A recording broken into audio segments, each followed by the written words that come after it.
بسم الله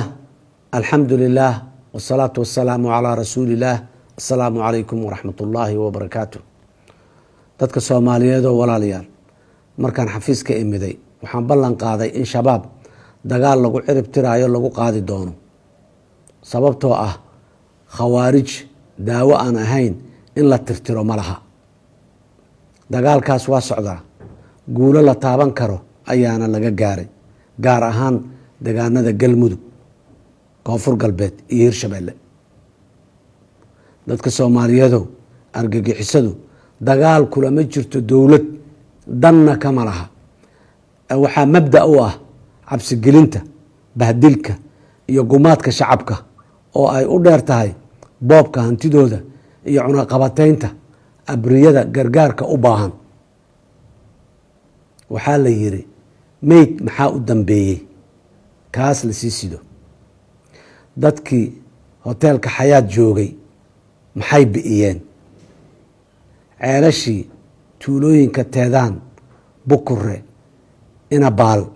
ma murtadiin ayay ahaayeen boqolaalkii birmageydada ahaa ee 14 Oktoobar soobe lagu xasuuqay ma ciidan dowladeed ayay ahaayeen dad muslimiin ah oo ay u badan tahay inay weyse u dhowreyd oo isugu jira bulshada qaybaheeda kala duwan sow ma ahayn waana dhaqankooda in markasta oo guul darro la kulmaan si nafla caarinimo ah in ay ugu soo laabtaan shacabka oo ay xasuuqaan astaantaas waxaa la yiraahdaa hililiqo ama neef gowracangeeda kama waabto آية قرآن كريم كسو ما أهين ومن يقتل مؤمنا متعمدا فجزاؤه جهنم وحديثك رسولك عليه الصلاة والسلام ما أهين خوارجت وكلاب النار وحديثك كلام ما أهين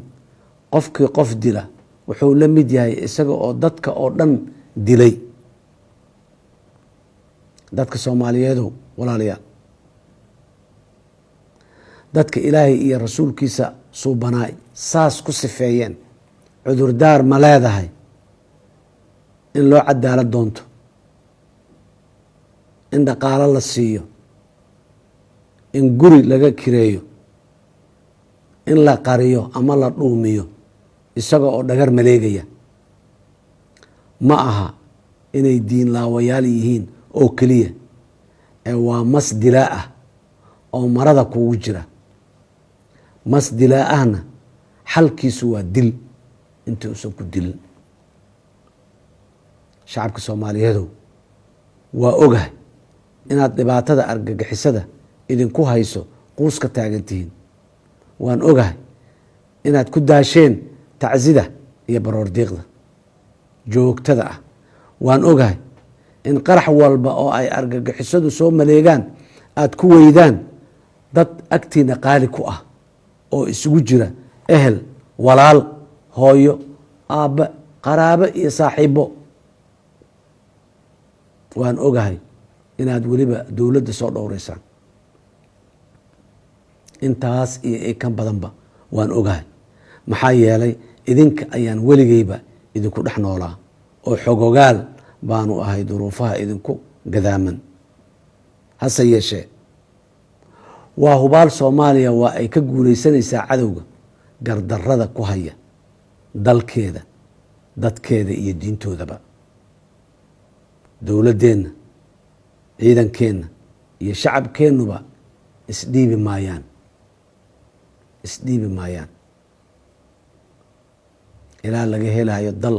Soomaaliyeed argagixisada ka caagan cadaalad iyo nabad ka jirto oo barwaaqaysan ilaahay idankiisa in yoolkaas aanu gaarna waxay u baahan tahay adkaysi nafuranimo geesinimo iyo ka go'naan